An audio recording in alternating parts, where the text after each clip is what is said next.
Bismillahirrahmanirrahim. Tulisan yang paling kecil itu namanya huruf. Jadi huruf contohnya yaitu A, B, C, D dan seterusnya. Itu dalam bahasa Indonesia namanya huruf.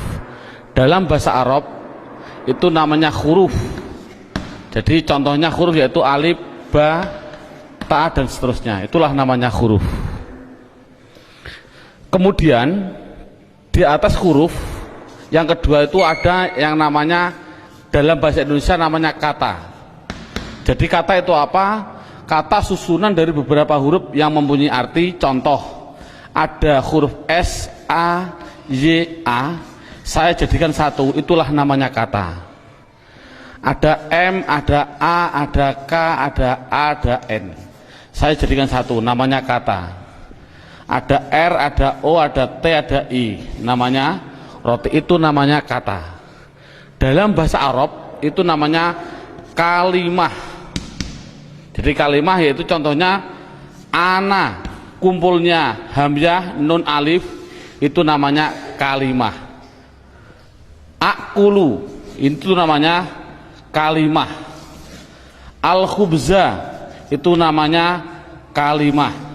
Jadi persatu-satuannya itu namanya kalimah. Di atas kata dalam bahasa Indonesia itu ada yang namanya kalimat. Jadi kalimat itu apa? Susunan dari huruf ini dijadikan satu. Saya makan roti dijadikan satu, itu namanya kalimah. Kalimat. Dalam bahasa Arab itu ada yang mengatakan kalam, ada yang mengatakan kalim, ada yang mengatakan kaul, terserah. Metode ini adalah yang penting adalah menganalisa, mendeteksi tulisan Arab yang namanya kalimah. Itu pendahuluan. Sekarang dalam buku ini, metode ini ada beberapa bentuk. Yang pertama menggunakan yang namanya buku panduan, dan yang kedua harus menggunakan silabus, yaitu urut-urutan metode belajar mengajarnya seperti ini. Sekarang setelah anak sudah mengetahui bentuk tulisan, sekarang naik yang poin yang inti, yaitu dalam buku buka halaman 1 yang judulnya yaitu kalimah. Makanya tadi saya bilang yang terpenting anak bisa mendeteksi kalimah. Jadi kalimah itu ada 3. 1 kalimah isim, 2 kalimah fi'il, 3 kalimah huruf. Anak dikasih suatu gambaran bahwasannya tulisan dalam Al-Quran di dunia, di Quran khususnya, itu ratusan ribu. Kalau di dunia itu adalah jutaan miliar, miliaran juta. Berarti jutaan miliar itu jumlah kalimah. Contoh, saya mencontohkan. Ada tulisan Arab alhamdulillahi rabbil alamin. Ini kita deteksi, yang inilah namanya kalimah. Lillahi itu namanya kalimah, Rabbi namanya kalimah, alamin namanya kalimah. Padahal tulisan Arab apapun yang namanya kalimah pasti kalau tidak isim fi'il huruf. Jumlah kalimah miliaran triliun pasti hanya ada 3. Kalau contohnya alhamdulillah harus dijawab oleh anak kalau tidak isim fi'il huruf. Lillahi kalau tidak isim fi'il huruf. Rabbi kalau tidak isim fi'il huruf. Alamin kalau tidak isim fi'il huruf. Selamanya. Makanya tulisan Arab di dunia itu sebenarnya hanya ada 3, yaitu isim fi'il huruf. Makanya sering saya ngasih pemikiran pada anak, tulisan apapun tulisan Arab hanya ada 3. Masuk 3 kok 3 tahun. Makanya menurut metode saya, insya Allah saya mengatakan kalau hanya ada 3 berarti per satunya itu 2 jam, makanya cukup 6 jam insya Allah praktek baca kitab. Amin Allahumma amin. Ini sekarang setelah anak sudah tahu jumlah kalimat ada 3, sekarang bagaimana saya mengetahui alhamdulillah itu isim fi'il atau huruf, lillahi itu isim fi'il atau huruf. Makanya akan saya ulas satu persatunya. Bagaimana cara mendeteksi isim itu fi'il itu huruf. Buka pada bukunya halaman 2. Dalam bukunya halaman 2 dilihat judulnya cara mengetahui isim. Jadi cara mengetahui isim itu dengan dua cara. Satu mengetahui artinya. Kalau memang artinya itu kok menunjukkan suatu kata benda atau suatu kata sifat, pasti itu dikatakan isim. Jadi isim itu kalau tahu artinya itu menunjukkan benda atau menunjukkan suatu sifat, pasti isim. Sama dengan fi'il nanti juga sama. Cara mengetahuinya fi'il dengan dua cara sama. Satu mengetahui artinya. Kalau memang artinya menunjukkan suatu kata kerja, itu pasti fi'il. Nah di dunia ini kan hanya ada 3. Pasti kalau tidak kata benda, kata sifat, kata kerja. Saya contohkan, duduk itu kerja atau apa? Jawab saja, anak dites. Contoh saya bilang, duduk, isim, fi'il atau huruf? Anak akan jawab fi'il karena artinya kerja. Saya contohkan lagi, ada tulisan Arab, mim, sin, jim, dal. Ini tulisan Arab. Kalau tulisan Arab harus dijawab, lafal mim, sin, jim, dal ini isim, fi'il atau huruf? Anak pasti akan menjawab isim. Tahu kok isim? Karena artinya menunjukkan suatu benda. Ini berarti kan sudah bisa anak. Saya contohkan lagi.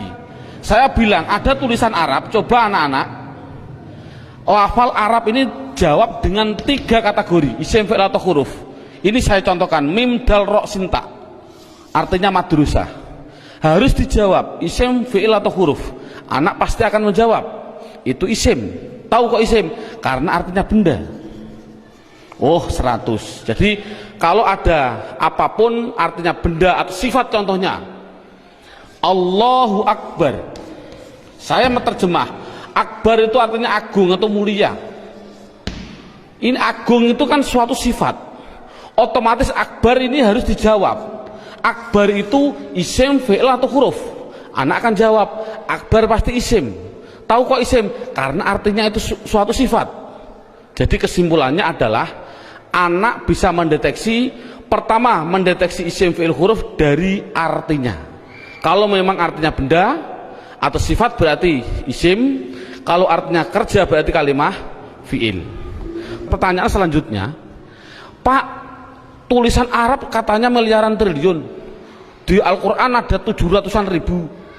Bagaimana saya mengetahui itu isim, itu fi'il, itu huruf, padahal saya tidak tahu artinya? Oh, kalau tidak tahu artinya, lihat buku panduannya, yaitu lihat halaman 3. Dalam buku halaman 3 judulnya adalah mengetahui tanda-tanda kalimah isim. 1, kalau tidak tahu artinya, 1 harus mengetahui tanda-tandanya. Tanda-tandanya isim. Yang dimaksud tanda-tandanya adalah tanda-tandanya isim. Apa tanda-tandanya isim? Buku halaman 3, 1 yaitu dimasuki tanwin. Tanwin itu berarti baik tanwin domah, tanwin fathah, tanwin kasroh. Saya contohkan, hasibun, isim, fi'il atau huruf? Isim. Tahu kok isim? Karena ada tanwin. Untuk anak kecil mungkin kelas 5 diniyah, tanwin itu pasti di belakang. Tulis saja disuruh di belakang. Bukunya tambah situ silahkan. Yang penting tanwin pasti di belakang. Baik tanwin domah, tanwin kasroh, tanwin fathah. Saya contohkan, hasibun. Ini tulisan Arab, harus dijawab isim, fi'il atau huruf? Artinya apa? Saya nggak tahu. Kalau tidak tahu ini harus dijawab isim. Mengapa ke isim? Karena ada tanwinnya. Saya menulis lagi, sohi bin, isim, fi'il atau huruf? Isim. Tahu kok isim? Karena ada tanwinnya. Berarti anak sudah bisa mendeteksi, yaitu tanda-tanda yang pertama kalimah isim, yaitu dimasuki tanwin. Sekarang yang nomor 2, Tanda-tanda isim yang nomor 2 itu kalau ada tulisan Arab depannya dikasih al, makanya dalam bukunya hanya dimasuki al, garis miring di depan. Jadi kalau ada tulisan Arab depannya ada alif dan lam, pasti itu isim. Contoh, alhamdu, harus dijawab isim fi'il atau huruf. Jawabnya adalah isim. Tahu kok isim? Karena dimasuki al. Ar-Rahim, isim fi'il atau huruf. Isim. Tahu kok isim? Karena ada al. Dan seterusnya. Sekarang yang ketiga, tanda-tanda isim yang ketiga yaitu dimasuki yang namanya huruf jar. Huruf jar itu apa sih? Huruf jar itu adalah tertentu, lafalnya tertentu, yaitu ada tulisan itu berupa apa? Min, ila, an, ala, dan seterusnya. Di dalam buku sudah ada. Min artinya dari, ila artinya ke, an artinya dari, ala artinya di atas, dan seterusnya. Jadi kalau ada tulisan Arab dimasuki min, yang mana huruf jar itu pasti tempatnya di depan suatu kalimah, mesti itu adalah kalimah isim. Contoh, saya mencontohkan ada tulisan Arab, zahaba zaidun ila suq, zahaba zaidun ila suq. Anak saya tes satu persatu dulu. Zaidun isim fi'il atau huruf? Isim. Tahu kok isim? Karena ada tanwinnya. Suq isim fi'il atau huruf? Isim. Tahu kok isim? Karena dimasuki huruf jar yang namanya ila. Artinya apa saya suq? Tidak tahu, tidak penting. Ini kan tidak penting. Yang penting itu bisa mendeteksi itu pasti kalimah isim. Contohnya lagi, ada contoh yang namanya ada roja'a. Saya contohkan, roja'a kembali. Siapa yang kembali? Bakrun, siapa bakar? Kembali min dukan, min dukan. Bakrun isim fi'il atau huruf? Jawabnya isim. Tahu kok isim? Karena ada tanwin. Min dukan, dukan itu isim fi'il atau huruf? Isim. Tahu kok isim? Karena dimasuki huruf jar min. Artinya apa? Tidak penting. Jadi makanya itu adalah tanda-tanda kalimah isim. Yang ketiga, yang keempat, tanda-tanda isim yang keempat di situ saya tulis. Ya, saya hapus dulu. Tanda-tanda isim yang keempat yaitu dimasuki namanya huruf kosam. Kosam itu artinya sumpah. Kosam artinya sumpah. Di sini huruf kosam hanya ada 3, wawu, ba, ta. Untuk anak pemula jangan dicontohkan selain lafal Allah, jangan. Untuk pemula jangan. Contoh, wal asri. Asri ini adalah isim. Tahu kok isim? Karena ada wawu kosam. Tidak perlu sebenarnya. Yang penting itu adalah wawu kosam nanti. Contohkan saja wallahi. Berarti Allah itu isim karena apa? Dimasuki wawu ini. Itu aja masih bingung untuk anak didik. Jadi kesimpulannya kosam tidak begitu penting. Yang penting yang terakhir ini. Tanda-tanda isim yang terakhir, yang kelima, yaitu dimasuki yang namanya mamimu. Contohkan, ini contoh mamimu di sini dalam buku panduan. Di situ lihat halaman 65. Halaman 65 dalam bukunya dibuka. Contohnya halaman 65 yaitu fa'ala yaf'ulu fa'lan wa maf'alan fahuwa fa'ilun wadaka maf'ulun. Saya ambil yang penting-penting saja. Uf'ul la taf'ul, maf'alun 2 kali ini, maf'alun mif'alun. Cara menerangkan pada anak bahwasannya fa'ala yaf'ulu fa'lan ini adalah dalam bahasa pramuka namanya kata sandi. Kalau dalam bahasa komputer namanya keyword atau password.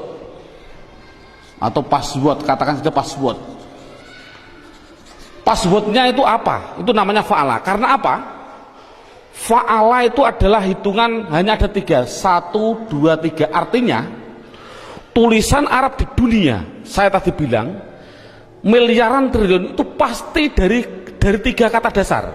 Saya bilang contoh, memukul, doroba, ini namanya 1, 2, 3. Duduk, jalasa, 1, 2, 3. Menolong, nasoro, 1, 2, 3. Inilah jadi tulisan Arab itu pasti 3. Contoh fa'ala, berarti saya contohkan di atas. Makanya anak, kalau insya Allah kalau anak desa biasanya sudah bisa. Ini namanya fa fi'il, ini namanya fi'il. Sebagai kata sandi namanya fi'il. Namanya fa fi'il, ain fi'il, lam fi'il. Jadi dot itu bertepatan dengan fa, namanya fa fi'il. Ro bertepatan dengan ain, namanya ain fi'il. Ba bertepatan dengan lam, namanya lam fi'il.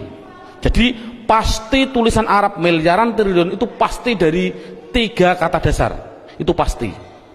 Jadi kalau dilihat nanti dalam tulisan Arab, yang dimaksud mamimu adalah ada tulisan Arab, depannya ada mim, baik dibaca mi kasroh mi, atau dibaca mim dibaca fathah ma, atau ada tulisan Arab dibaca mu, muslim.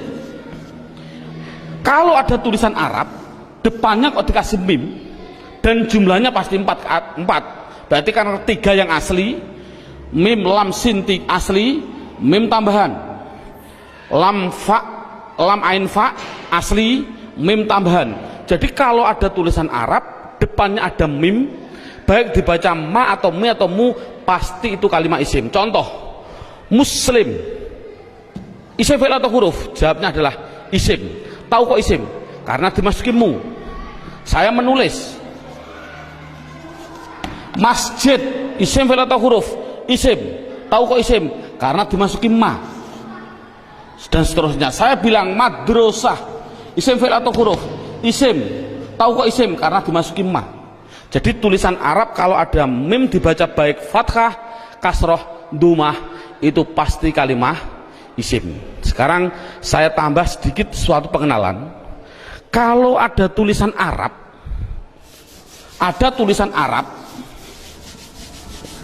depannya saya kasih mi, contohnya mi dalam halaman 65, itu pasti menunjukkan suatu alat, pasti.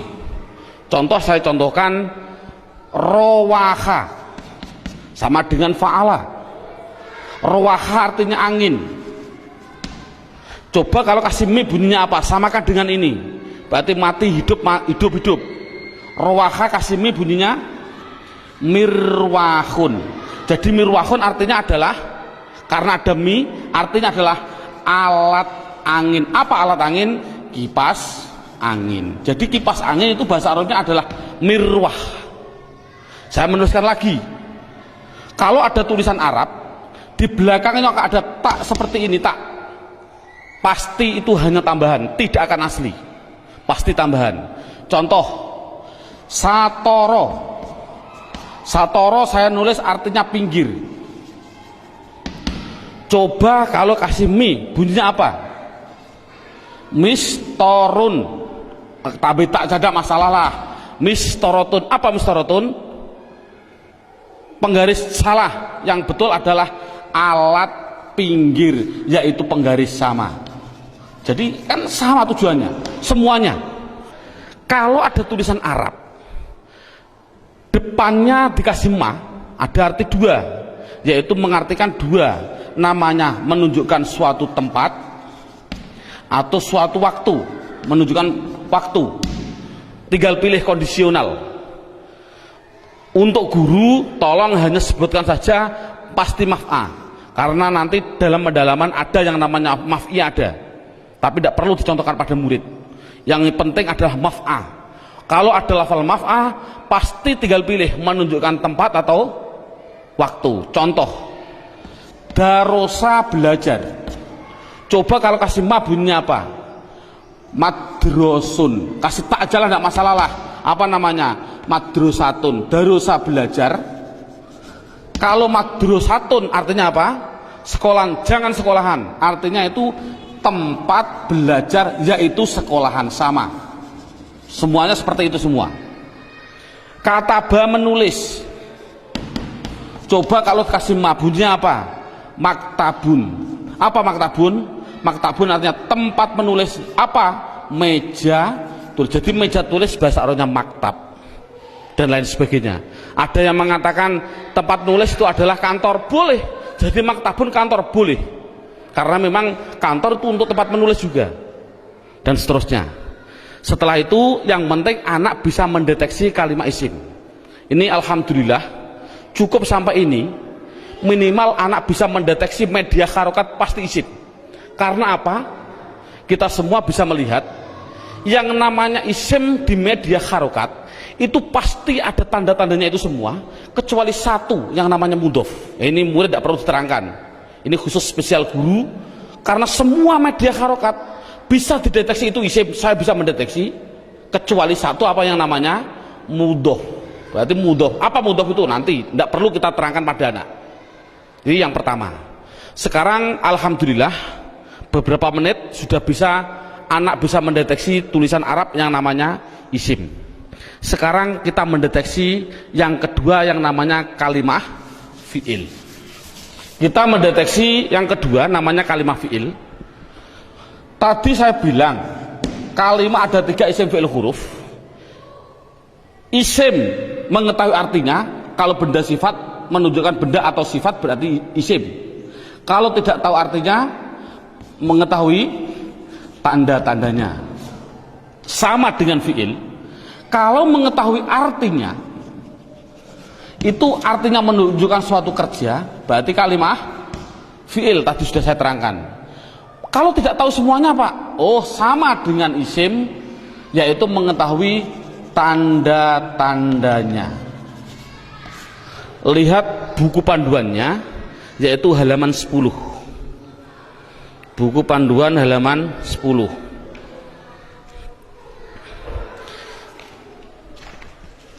Tanda-tanda kalimat isim. 1 dimasuki kot. Di situ saya 1 dimasuki kot.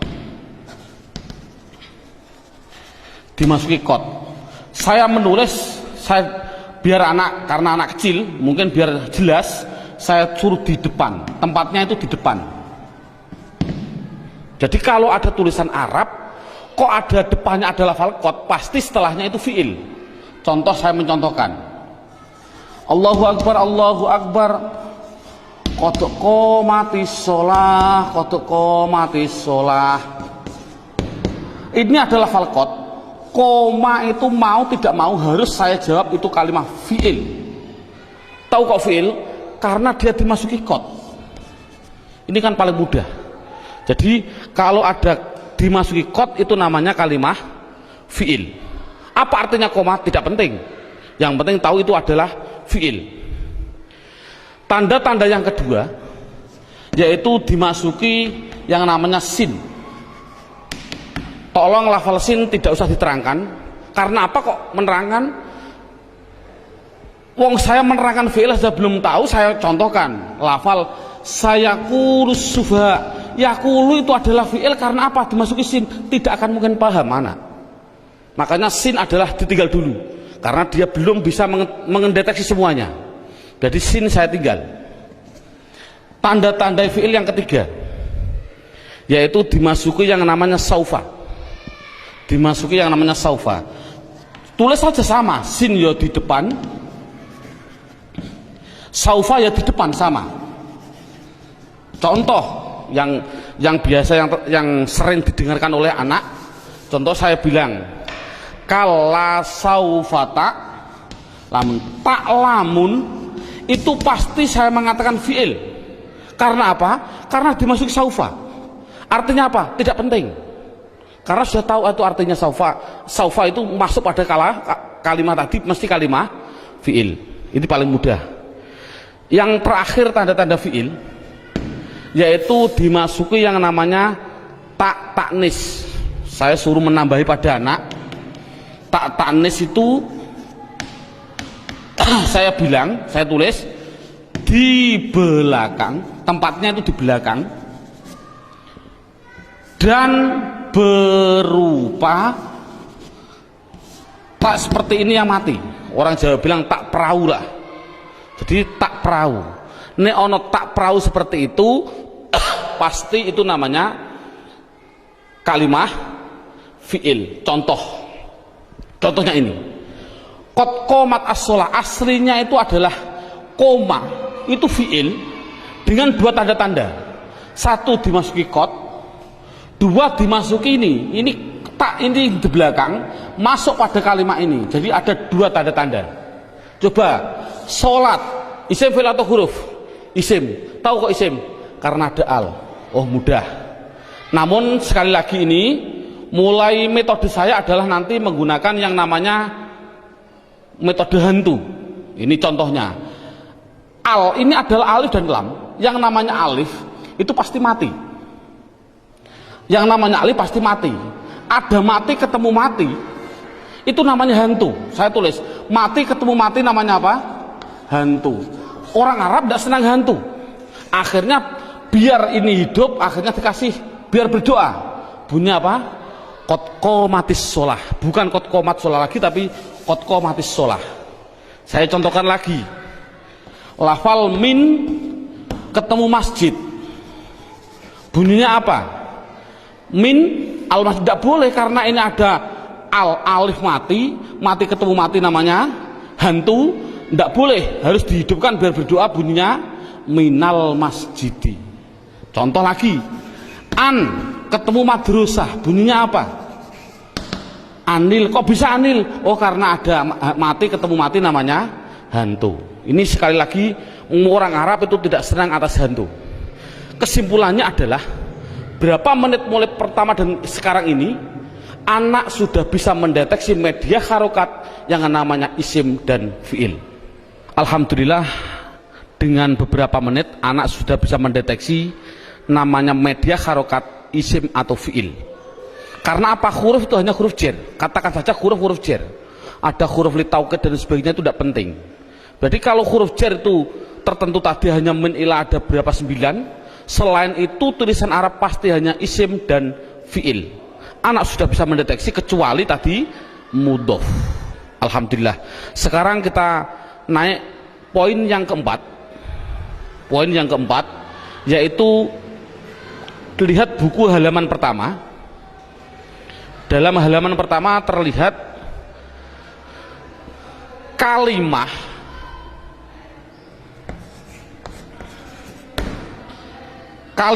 isim, fiil, huruf. Ini ada gambar kalimah pasti butuh kepada yang namanya ini garis horizontal namanya perlu. Dalam bahasa Indonesia namanya perlu, bahasa Indonesianya orang Jawa namanya butuh. Butuh itu kemarin saya dari Sumatera, butuh itu artinya sama seperti di orang Kalimantan drakar. Naudzubillah, mohon maaf sekali bahasa kasar perlu. Berarti kalimah itu pasti memerlukan yang namanya i'rab. Halaman pertama dilihat i'rab itu ada 4. Satu namanya i'rab rofa, 2 namanya i'rab nasab, 3 namanya i'rab jar, yang keempat yaitu namanya i'rab jazm. Jadi kalimah itu pasti memerlukan yang namanya i'rab. Padahal i'rab ada 4, rofa, nasab, jar, jazm. Dan perlu diketahui kalimah isim itu butuhnya hanya butuh 3, bukan 4. Fi'il butuhnya yaitu 3, bukan 4. Huruf, sementara huruf tidak butuh. Jadi yang butuh i'rab itu yaitu khusus yang namanya kalimah isim dan kalimah fiil. Apa i'rab itu nanti saya terangkan. Yang penting isim itu butuh 3. Apa namanya? Dan perlu ditulis dulu. Anak harus digarisbawahi. Rofa pasti domah. Dibilang pasti. Karena pengalaman saya pada waktu kecil, Pak Guru menerangkan rofa yaitu domah, wawu, alif, nun. Itu saya juga bingung. Makanya saya melihat dalam jurumiyah ada namanya alamat asli, menunjukkan bahwasanya anak, saya punya insting, oh berarti mengapa musonaf kok mengatakan asli domah, inilah mungkin metode saya harus mengikuti seperti ini. Jadi setiap anak pastikan yang namanya rofa pasti domah, yang namanya nasab pasti fathah, yang namanya jer pasti kasroh, yang namanya jazm pasti sukun. Dipastikan dulu. Jadi kalau sekarang kita lanjutkan, yang butuh i'rab itu adalah isim butuh 3. Apa-apa? Isim butuhnya yaitu rofa, nasab, jer. Ini kebutuhan isim. Jadi isim butuhnya hanya 3, rofa, domah, nasab, fathah, jer, kasroh. Tidak butuh kepada jazm, tidak butuh. Ini penting. Adapun yang fi'il butuh 3. Fi'il butuh 3. Apa-apa? Rofa, nasab, dan jazm. Tidak butuh kepada yang namanya jer. Ini anak harus tidak perlulah kita terlalu ngasih pertanyaan terbulak-balik. Contoh, isim i'rab apa yang khusus masuk pada fi'il, i'rab apa yang tidak boleh masuk pada fi'il, tidak perlulah. Yang penting minimal pertama kali tolong ditekankan isim. Fi'il aja tidak penting, nanti dulu. Yang penting kalau bilang isim pasti punya namanya rofa domah, nasab fathah, jer kasroh. Itu isim dulu, matangkan isim. Fi'il tidak perlu ditanya dulu. Jadi sekarang pertanyaannya, apa sih yang dinamakan rofa domah? Rofa itu adalah i'rab. I'rab itu apa? I'rab adalah perubahan pada akhir kalimat atau kata, akhir kata atau kalimah dalam bahasa Arabnya tadi. Jadi kalau ada tulisan Arab, perubahan belakang itulah namanya i'rab. Contoh saya bilang, ada tulisan Arab min sim jimdal, belakangnya itu, kalau ini kan kata benda, ini kan orang tahu kata benda. Kalau benda berarti kalimah isim. Kalau isim harus dijawab, pasti butuh perubahan belakang. Kalau dia rofa ya pasti dun. Apa rofa itu nanti? Pasti dun. Kalau dia nasab berarti pasti dan. Kalau dia jer berarti din. Makanya saya tadi bilang, yang namanya i'rab, khususnya ini, i'rab itu sama dengan nahwu. Contohnya lafal ini, dun dan din. Inilah belakang, ini namanya nahwu. Adapun depan ada tulisan mim sim jindal, bacanya apa? Masjid. Mengapa kok dibaca masjid? Buat dibaca misjid saja. Inilah perubahan depan, itu namanya sorof. Jadi nahwu sama sorof itu harus gandeng. Mengapa terjadi sekarang ini guru nahwu, guru sorof sudah berlainan, itu sudah jauh, akan bertemu juga sulit. Karena satu kalimat membutuhkan 2 hal, yang namanya nahwu dan sorof. Jadi perubahan depan itu namanya sorof, perubahan belakang adalah nahwu. Jadi kesimpulannya lagi, ada kesimpulan ini, tolong nanti anak-anak harus dipahami. Yang namanya isim, yang namanya, saya ini kesimpulan, isim pasti butuh 2 hal belakangnya. Kalau ada al, kalau tidak ada al ya ditanwin. Itu prinsip. Jadi kalau ada tulisan Arab kok dia menunjukkan suatu isim, itu harus kasih tanwin kalau tidak ada alnya. Kalau ada alnya jangan ditanwin. Contoh, masjid ini kan tidak ada alnya, makanya saya balang dun dan din. Coba kalau saya kasih al, al masjid, coba rofanya bunyinya bagaimana? Al masjid, jangan ditanwin karena ada al. Nasabnya bunyinya bagaimana? Al masjidah. Jernya bunyinya bagaimana? Al masjidi. Ini contoh. Dalam buku panduan saya, anak harus dites dengan contoh 2, yaitu dengan lafal basmalah dan takbir. Saya contohkan. Kita kasih contoh yang biasa dibaca oleh anak.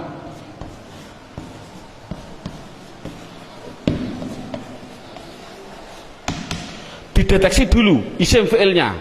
Coba rohim, lafal belakang ini isim fi'il atau huruf? Isim, tahu kok isim? Ada al. Rohman, isim fi'il atau huruf? Isim, tahu kok isim? Ada al. Allah, isim fi'il atau huruf? Isim, tahu kok isim? Ada al. Silahkan. Ini ada khilafiyah ulama. Ada yang mengatakan jangan bilang al. Ini adalah ismudzat, tidak boleh dirubah-rubah. Tapi ada ulama yang mengatakan memang al. Dari lafal aliha dikasih al, jadinya alifnya dikasih panjang. Allah. Nggak, untuk anak kecil biarlah itu bilang isim karena ada al, silahkan. Ismi, ini isim, tahu kok isim karena ada huruf jerba. Ini memang sulit, anak pemula memang sulit, nggak begitu penting. Yang penting dikasih tahu ismi isim karena ada huruf jer masuk. Kalau ini mengatakan isim, ini isim karena ada al, ini isim karena ada al, ini isim karena ada al. Coba harokannya gimana? Bismi, loh, saya baca kasroh, berarti dia menunjukkan rufa nasab atau jer? Jer, karena kasroh. Oh 100. Bismillahi, saya kasri hi, berarti di kasroh. Isim ada kasroh. Oh masuk karena dia jer berarti. Mengapa kok jer? Oh nanti, belum waktunya. Bismillahirrohmani, mengapa saya bilang nih? Rufa nasab atau jer? Jer. Oh 100. Teruskan. Bismillahirrahmanirrahim. Pasti anak jawab khim. Jawab saja mustahil. Karena sukun itu miliknya fi'il. Ini kan sukun. Sukun itu adalah miliknya kalimah. Sukun itu miliknya kalimah fi'il. Padahal ini isim. Berarti ini milik isim, tidak boleh. Jadi salah ada tulisan Arab Bismillahirrahmanirrahim, mimnya kok disukun, salah. Mestinya itu kalau dia isim, kalau tidak rohimu ya rohimah ya rohimi, pasti itu. Oh kebetulan di dalam Al-Quran tulisannya adalah mi, ya berarti jer. Dari mana kok jer? Yang penting dia kasroh itu jer. Mengapa kok dibaca jer? Oh nanti belum masanya. Yang penting dia bisa mendeteksi itu isim, rofa nasab atau jer. Ini kan anak sudah lumayan. Dengan berarti gambaran rohim ini adalah menggambarkan anak biar tahu, oh isim tidak boleh ditanwin. Loh kok disukun pak? Oh tidak boleh tanwin, maaf, sukun. Mengapa sukun pak? Karena wakof. Saya contohkan lagi 2 contoh. Lafal Allahu Akbar. Allahu Akbar. Orang bilang akbar disukun. Saya jawab salah. Mengapa salah? Tadi saya bilang akbar itu adalah sifat. Yang namanya sifat itu pasti isim. Yang namanya isim tidak mungkin dia disukun. Di dalam tulisannya kalau begini. Karena apa? Sifat isim tidak boleh sukun. Karena sukun itu miliknya fi'il. Kalau isim itu pasti kalau tidak ru ya roh ya ri. Mengapa tidak ditanwin? Nanti. Yang jelas ini contoh Allahu Akbar. Allah isim, tahu kok isim ada al. Rofa nasab atau jer? Rofa, tahu kok rofa karena dumah. Akbar yang betul adalah akbaru. Jadi mengapa kok dibilang bar? Karena wakof. Kalau nulis adalah ru yang betul. Makanya sering saya kasih pertanyaan, bagaimana hukumnya ada orang sholat bilang Allahu Akbaru, sah nggak? Jawabnya adalah sah karena nakunya seperti itu. Namun yang terbaik memang adalah wakof. Seperti ini. Bismillahirrahmanirrahim karena wakof. Jadi intinya adalah yang namanya i'rab ada 4 rofa nasab jar jazm. Khusus kita tekankan pada isim. Yang namanya isim belakangnya pasti rofa dumah, nasab fathah, jar kasroh. Itu kesimpulannya. Sekarang silabusnya poin yang kelima, judulnya yaitu pendalaman isim. Buka halaman 1. sama halaman 1, yaitu lihat halaman 1, isim dibagi 2. Ada yang namanya isim mabni, ada yang namanya isim mu'rab. Sekali lagi, isim mabni dan isim mu'rab dibagi dulu. Apa yang namanya isim mabni? Dalam buku halaman 2 ada.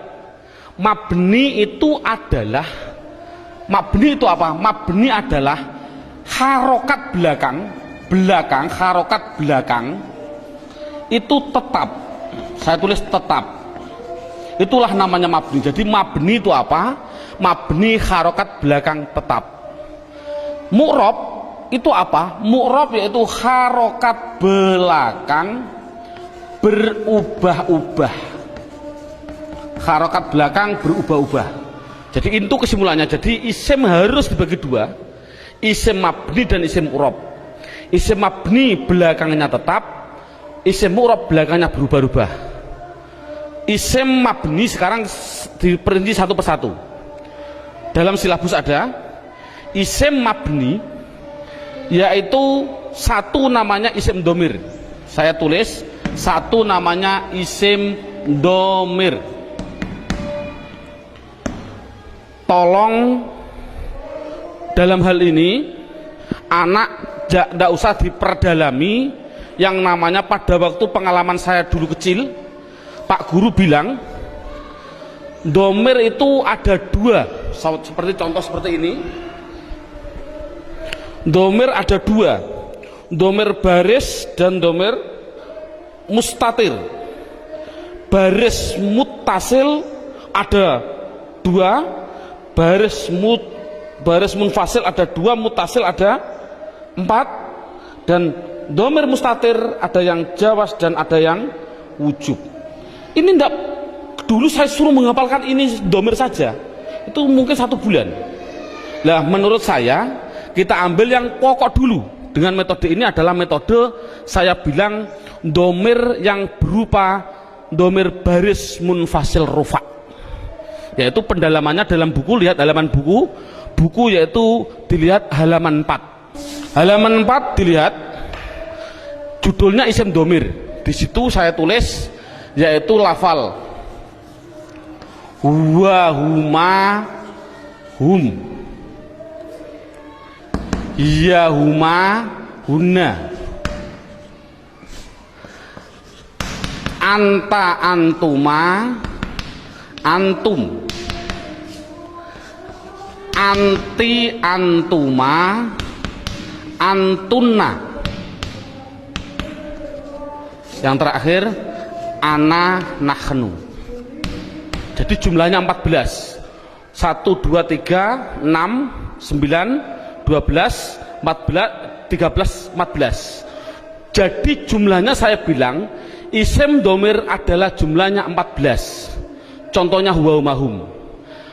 Yang namanya domir itu adalah kata ganti. Dalam buku huwa itu kata ganti dari siapa? Kata ganti dari dia. Dia siapa? Dia laki-laki 1. Ini yang namanya goib. Jadi kesimpulannya huma kata ganti dari siapa? Dia laki-laki 2 yang goib. Hum kata ganti dari apa? Mereka atau mereka. Siapa mereka? Laki-laki 3 ke atas yang goib. Jadi kesimpulannya ini adalah namanya laki-laki. Ini berarti 1, 2, 3 ke atas ini perempuan. Tapi ini adalah semuanya adalah goib. Sekali lagi ini adalah goib. Berarti dia perempuan 1 goibah atau goib. Goibah. Huma 2 perempuan goibah. Huna 3 ke atas perempuan goibah. Jadi inti kesimpulannya adalah 3 ini laki-laki, 3 ini perempuan yang semuanya adalah katakan goib. Anta Kata ganti siapa? Dari kamu. Kamu siapa? Kamu laki-laki satu yang hadir. Saya simpulkan, intinya ini adalah laki-laki yang anti antuma antuna, saya simpulkan perempuan, namun dua-duanya ini namanya hadir. Namanya hadir. Ana artinya saya, nahnu artinya kita. Penjelasannya, mengapa dhamir dikatakan mabni? Ini anak dijelaskan dengan dua pendekatan. Contoh lafal huwa. Huwa itu kata ganti siapa? Dari dia. Dia satu, orang laki-laki satu, orang Inggris. Kata gantinya juga dia, tetap inilah akhirnya wa. Selamanya akhirnya dibaca wa. Makanya dikatakan mabni adalah belakangnya tetap, yaitu tetap dibaca fathah.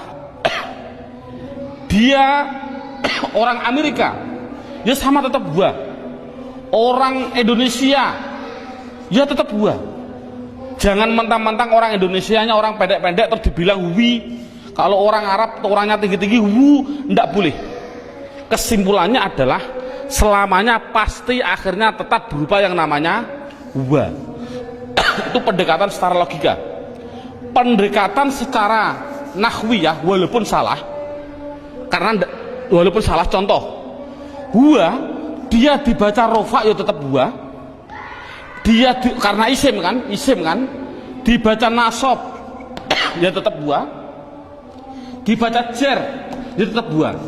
Sekali lagi untuk seorang guru, cara menerangkan seperti ini walaupun salah, kan tidak mungkin huwa itu adalah dhamir rofa, kok bisa nasab. Itu contoh seorang guru, ini penting untuk seorang guru. Ngomong ini permasalahannya, pengalaman saya keliling, pertanyaan saya itu rata-rata di dalam hal ghaib dan hadir. Saya bilang, apa sih artinya ghaib dan apa sih artinya hadir? Rata-rata orang mikir ghaib adalah tidak ada orangnya, hadir adalah ada orangnya, padahal salah. Pengertian ghaib adalah tidak diajak bicara, walaupun ada di sampingnya. Samping saya ada namanya Zaid. Ada orang tanya, Pak Zaid mau ke Semarang kok, bilang pada saya, padahal di samping saya ada Zaid. Ini namanya hadir atau ghaib? Ghaib, karena orangnya bicara sama saya, bukan pada Zaid. Jadi kata gantinya pada Zaid adalah wa. Ini menunjukkan artinya ghaib, yaitu jangan diartikan tidak ada orangnya, diartikan apa? Tidak diajak bicara. Kalau hadir ya berarti diajak bicara. Itu kesimpulannya adalah mabni harokat belakangnya tetap selamanya. Contoh mereka selamanya mesti hum, disukun selamanya. Jadi saya tulis di situ pertama isim domir mabni jumlahnya adalah 14. Buka seterusnya bukunya halaman 5. Yang kedua, mabni yang kedua yaitu yang namanya di situ saya tulis isim isyarah. Isim isyarah tidak perlu kita terlalu banyak mencontohkan. Isim isyarah itu kita contohkan hanya yang mudah-mudah saja. Contoh isim isyarah ada 3. Ada yang namanya qorib, ada yang namanya wasit, ada yang namanya ba'id. Qorib artinya dekat, wasit artinya sedang, ba'id artinya jauh. Contoh orang bilang isyarat menunjukkan qorib iki, orang Jawa bilang iki, kalau sedang iku, kalau jauh kai, itu orang Jawa bilang. Tapi kalau orang Sunda iya eta itu ya salah, itu milik orang Indonesia, bukan orang Sunda sebenarnya. Tapi orang Sunda tidak punya jauh sama dengan kita. Ini ndak, masalahnya adalah contoh korib. Kalau laki-laki hadza, kalau perempuan hadhihi, dengan dua contoh saja ini. Contoh lafal hadza. Siapa ini? Selamanya dibaca dza, akhirnya dza. Walaupun yang ditanyakan seorang kiai, seorang gubernur, seorang presiden, tetap siapa ini? Man hadza, selamanya dibaca dza belakangnya. Jangan berupa dzi atau du. Makanya itulah namanya mabni. Saya tidak usah menerangkan wasit, bait sudah ada. Yang jelas contohnya yaitu dalam buku panduannya sudah saya tunjukkan, yaitu isim isyarah ada 3, hadza hadhihi. Kalau sedang yaitu lafal daka dan dalika, daka dan dalika, daka dan tilka. Saya contohkan daka dan tilka. Kalau jauh saya contohkan hanya 2, dalika dan ulaika. Jadi jumlahnya yaitu ada berapa? Dalika, ulaika. Jumlahnya berapa? 1, 2, 3, 4, 5, 6. Saya katakan isim isyarah jumlahnya adalah hanya 6. Walaupun nanti pendalamannya banyak. Seorang guru tolong hanya seperti itu dulu. Terusnya mabni yang ketiga yaitu yang namanya isim mausul. Buka dalam bukunya halaman yang ke isim mausul, kata sambung. Datanglah Zaid, yang mana ja'a Zaidun alladhi. Ini isim mausul itu hanya tertentu, lafalnya tertentu. Sudah dalam bukunya ada, yaitu lafal alladhi, alladina, alladhi, alladhi, alladani, alladina. Contoh saya tidak usah nulis, mohon dilihat contoh ini. Isim mausul tertentu, alladhi, alladani, alladina, allati, allatani, allati. Cukup sebutkan hanya 6 saja, yaitu biar anak hanya tahu isim mausul jumlahnya hanya ada 6. Mabni yang keempat, mabni yang keempat yaitu yang namanya isim istifham. Istifham, istifham itu pertanyaan. Di situ saya menulis, tidak usah saya tulis biar waktunya lebih singkat. Yang penting guru bisa menerangkan. Yaitu di situ saya tulis hanya man, mundu, madza, mata, ayana, aina, kaifa, anna, kam, dan ayu. Jumlahnya saya tulis itu hanya 10. Jadi istifham hanya ada 10. Yang keempat, yang ke mabni yang kelima, yaitu namanya isim syarat. Syarat itu apabila, jikalau, andai kata, itu namanya syarat. Saya tulis dalam bukunya biar lebih singkat. Lafalnya tertentu. Man, ma, mahma, mata, ayana, aina, anna, haisuma, kaifama. Jumlahnya yaitu hanya ada 9. Yang terakhir yang nomor 6, yang namanya isim fi'il. Ini loh, namanya isim fi'il. Kadang-kadang orang bingung. Di situ ada isim fi'il madhi, isim fi'il mudhari, isim fi'il amar. Yang penting contohnya saya bilang isim fi'il amar, isim fi'il amar. Contohnya lafal amin, amina. Ini dikatakan dia bukan isim, bukan fi'il. Dikatakan isim fi'il. Mengapa kok isim fi'il? Tidak usah kita, anak tidak usah dikasih jawaban, kasih alasan, tidak usah. Yang penting isim fi'il itu lafalnya tertentu. Lafalnya itu hanya ada 9. Begitu. Berarti anak yang penting tahu. Contohnya seperti ini.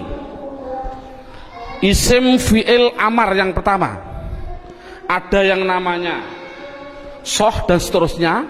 Isim fi'il madhi ada 2, isim fi'il mudhari ada 2. Cukup 9 saja. Inti kesimpulannya, isim mabni itu jumlahnya adalah 14, 6, 6, 10, 9, 9. Jumlahnya adalah 54. Padahal tadi saya bilang tulisan Arab yang namanya isim, di dunia jumlahnya kalimat isim adalah 1 miliar triliun. Itu jumlahnya tulisan Arab di dunia itu 1 miliar triliun. Kalau isim jumlahnya miliaran triliun dibagi dua, mabni dan mu'rob. Yang namanya mabni yaitu 54, selainnya pasti mu'rob. Kesimpulannya, isim mu'rob adalah yang tidak berupa mabni. Saya mohon maaf untuk seorang ustadz, seorang guru. Dulu pada waktu saya masih kelas 1 sanawiyah, sudah diajarkan oleh alfiyah, padahal saya belum memahami betul. Saya ditunjukkan contohnya huwa, isim domir. Isim domir huwa itu dikatakan mabni karena apa? Karena yang namanya mabni adalah serupa dengan huruf. Mu'rob tidak serupa dengan huruf. Jadi yang namanya mabni serupa dengan huruf. Serupa di dalam apanya? Ada sifat wad'i, sifat iftikori, sifat. Tidak perlulah kita sementara, nanti dulu. Yang penting anak bisa, yang namanya mabni pasti tertentu lafalnya, dan dia pasti serupa dengan huruf. Makanya tidak usah kita menjelaskan alasan-alasan dulu, biarlah nanti seorang ustadz kalau dia sudah belajar alfiyah. Ini metode awal. Jadi saya simulkan, kalau tulisan Arab yang namanya isim jumlahnya 1 miliar triliun, mabni 54, berapa jumlah mu'rob? Jumlah mu'rob ya miliaran triliun dikurangi 54. Kalau kita nulis persen, ya mungkin 0,000 nafas hampir habis baru 1%. Jadi anak mudah. Isim domir ada 14, isim isyarah ada 6. Contoh, alhamdu, isim fi'il atau huruf? Isim. Tahu kok isim? Ada al. Kalau tahu isim harus dijawab, dia masuk kategori mabni atau mu'rob, harus dijawab. Jawabnya apa? Anak dibilang ini pasti mu'rob. Karena apa kok mu'rob? Karena lafal alhamdu tidak ada pada mabni yang jumlahnya 54. Itu kan paling mudah. Berarti semua tulisan Arab kalau tidak ada di 54 ya pasti mu'rob. Berarti mu'rob miliaran triliun. Jadi makanya anak suruh menghafalkanlah. Arti tidak perlu nanti dulu. Yang penting anak bisa mendeteksi. Itu adalah mabni, jumlahnya 54, apa-apa, wa dan seterusnya. Isim isyarat dihafal, isim mausul hafal. Selain itu pasti mu'rob. Contoh lagi, alhamdulillahi rabbil alamin. Isim fi'il atau huruf? Isim. Tahu kok isim? Ada al. Kalau isim, jawab mabni atau mu'rob? Itu pasti pertanyaan itu harus.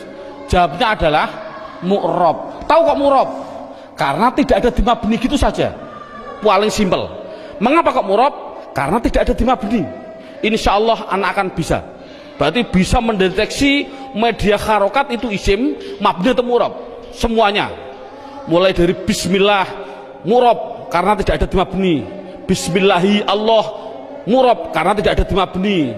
Bismillahirrahman, Rahman mesti mu'rob karena tidak ada di mabni. Rohim, mu'rob karena tidak ada. Mudah. Jadi anak sudah bisa mendeteksi itu mabni dan itu mu'rob. Sekarang pendalaman yang terakhir, pendalaman isim yang terakhir yaitu di dalam hal mu'rob.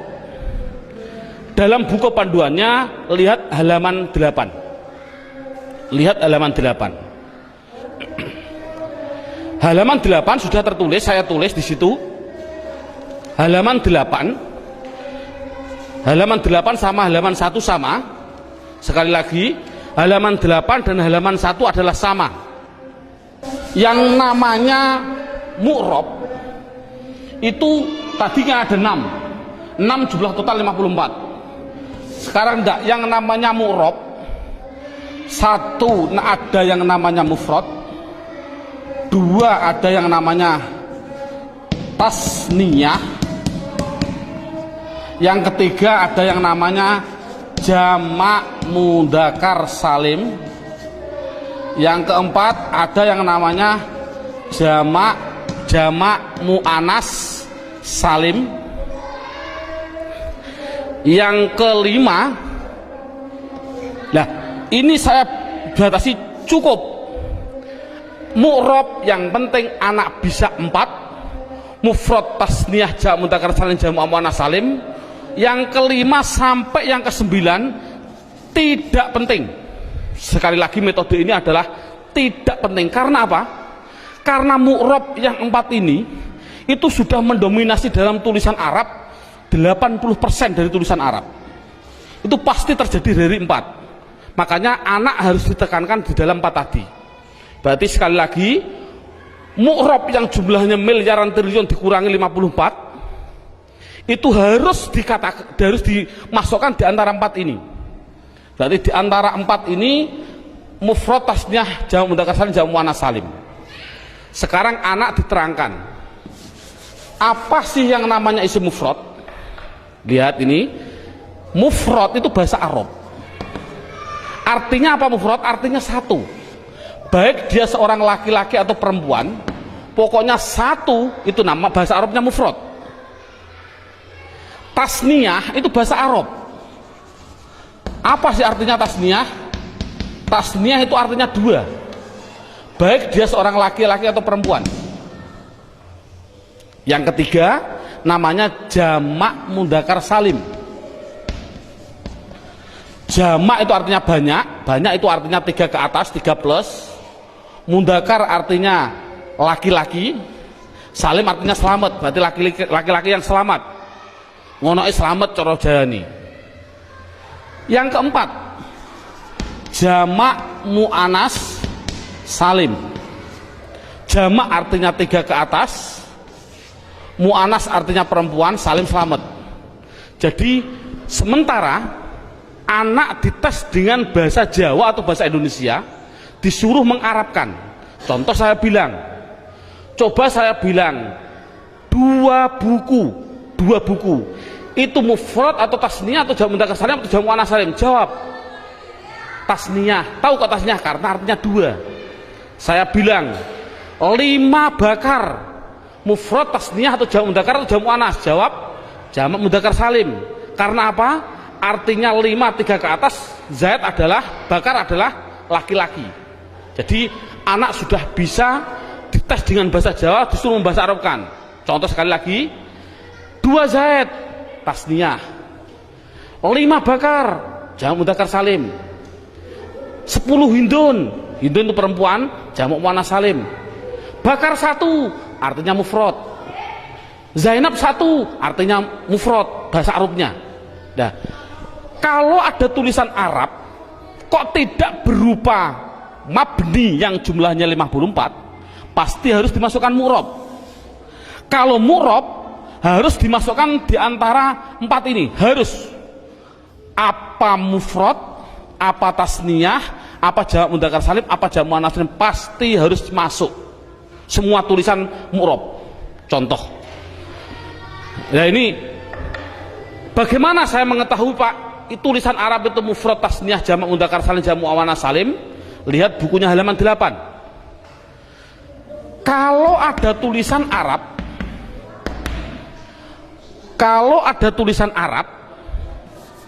belakangnya kok ada alif nun atau ya nun, nunnya dibaca kasroh ni, sebelum ya dibaca fathah, sebelum alif dibaca fathah, bunyinya ani atau aini, mesti artinya 2.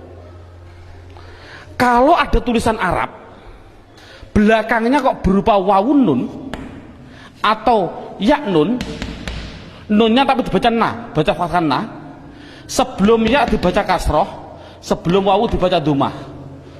Kalau orang Jawa bilang una, ini berarti mati ini, atau ina, tadi aini, mesti artinya 3 ke atas laki-laki.